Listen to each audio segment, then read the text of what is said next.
আউযু বিল্লাহি মিনাশ শাইতানির রাজীম। বিসমিল্লাহির রহমানির রহিম। সূরা কফের ১ থেকে ৪৫ আয়াতের বাংলা অনুবাদ। ১। কফ। শপথ মহাত্ম্যপূর্ণ কোরআনের যে তুমি আল্লাহর রাসূল। ২। বরং এ লোকেরা বিস্মিত হচ্ছে যে তাদের কাছে তাদেরই মধ্য হতে একজন সতর্ককারী এসেছে, যার কারণে কাফিররা বলে, এ তো বড়ই আশ্চর্যজনক ব্যাপার। ৩। আমরা যখন মরে যাব আর মাটি হয়ে যাব, তখন আমাদেরকে আবার আল্লাহর কাছে ফিরে যেতে হবে। এ ফিরে যাওয়াটা তো বহু দূরের ব্যাপার। আমি জানি মাটি তাদের কতটুকু ক্ষয় করে, আর আমার কাছে আছে এক কিতাব যা সব কিছুর পূর্ণ বিবরণ সংরক্ষণ করে। ৫। তাদের কাছে সত্য আসার পর তারা তা অস্বীকার করেছে, কাজেই এখন তারা সংশয়ের মধ্যে পড়ে আছে। ৬। তারা কি তাদের উপরে অবস্থিত আকাশের দিকে তাকায় না, কিভাবে আমি তাকে বানিয়েছি, তাকে সুশোভিত করেছি, আর তাতে নেই কোনো ফাটল। ৭। আর পৃথিবী, তাকে করেছি বিস্তৃত, আর তাতে স্থাপিত করেছি পর্বতরাজি, আর তাতে উদ্গত করেছি যাবতীয় সুদৃশ্য উদ্ভিদরাজি। ৮। প্রতিটি আল্লাহ অভিমুখী বান্দার জন্য চক্ষু উন্মোচনকারী ও উপদেশ হিসেবে। ৯। আমি আকাশ থেকে বর্ষণ করি কল্যাণকর বৃষ্টি, আর তা দিয়ে সৃষ্টি করি বাগান আর মাড়াইযোগ্য শস্যদানা। ১০। আর উঁচু খেজুর গাছ, যাতে আছে খেজুর গুচ্ছ স্তরে স্তরে সাজানো। ১১। বান্দাদের রিজিক হিসাবে। আর আমি পানি দিয়ে জীবন্ত করে তুলি মৃত জমিনকে, এভাবেই বের করা হবে কবর থেকে মানুষদের। ১২। এদের আগে সত্যকে মেনে নিতে অস্বীকার করেছিল নূহের জাতি, রাসেস ও সামুদ জাতি। ১৩। আদ, ফেরাউন ও লূত জাতি। ১৪। আইকাবাসী ও তুব্বার জাতি। তারা সকলে রাসূলদেরকে মিথ্যা বলে অস্বীকার করেছিল, ফলে তাদের উপর আমার শাস্তি অবধারিত হয়েছিল। ১৫। আমরা কি প্রথমবার সৃষ্টি করে ক্লান্ত হয়ে পড়েছি?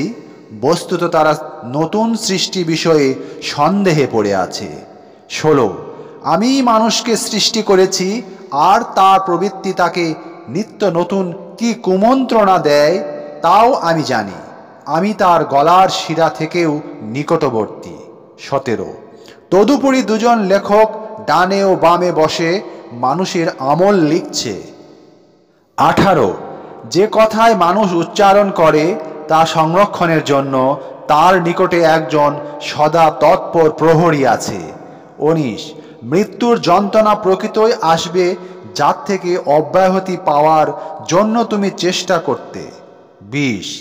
অতঃপর সিংহায় ফুঁক দেওয়া হবে, সেটাই হলো শাস্তির দিন, যে সম্পর্কে মানুষকে সতর্ক করা হয়েছিল। ২১।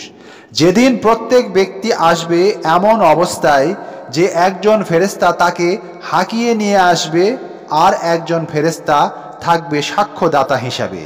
২২। বলা হবে, এদিন সম্পর্কে তুমি ছিলে উদাসীন, তোমার সামনে যে পর্দা ছিল তা আমি সরিয়ে দিয়েছি, সে কারণে তোমার সৃষ্টি আজ খুব তীক্ষ্ণ। ২৩। তার সাক্ষী ফেরেশতা বলবে, এই যে আমার কাছে আমলনামা প্রস্তুত। ২৪। নির্দেশ দেওয়া হবে, তোমরা উভয়ে প্রত্যেক অবাধ্য কাফিরকে নিক্ষেপ করো জাহান্নামে। ২৫। যারা ছিল কল্যাণের প্রতিবন্ধক, সীমা লঙ্ঘনকারী ও সন্দিগ্ধ চিত্ত। ২৬। যে আল্লাহর সঙ্গে অন্যকে ইলাহ বানিয়ে নিয়েছিল, কাজেই তোমরা উভয়ে তাকে কঠিন আযাবে নিক্ষেপ করো। ২৭। তার সঙ্গী বলবে, হে আমাদের প্রতিপালক, আমি তাকে বিদ্রোহী বানাইনি, বরং সে নিজেই ছিল সুদূর গোমরাহির মধ্যে। ২৮। আল্লাহ বলবেন, আমার সামনে বাদানুবাদ করো না, আমি আগেই তোমাদেরকে সতর্ক করে দিয়েছিলাম। ২৯। আমার কথা কখনো বদলে না, আর আমি আমার বান্দাদের প্রতি জুলুমকারীও নই। ৩০। সেদিন আমি জাহান্নামকে জিজ্ঞেস করব, তুমি কি পরিপূর্ণ হয়েছ? সে বলবে, আরও বেশি আছে কি? 31 মুত্তাকিদের জন্য জান্নাতকে নিকটে আনা হবে, তা মোটেই দূরে থাকবে না। 32 বলা হবে, এ হলো তাই যার ওয়াদা তোমাদেরকে দেওয়া হয়েছিল। প্রত্যেক আল্লাহ অভিমুখী ও গুনাহ থেকে খুব বেশি হেফাজতকারীর জন্য।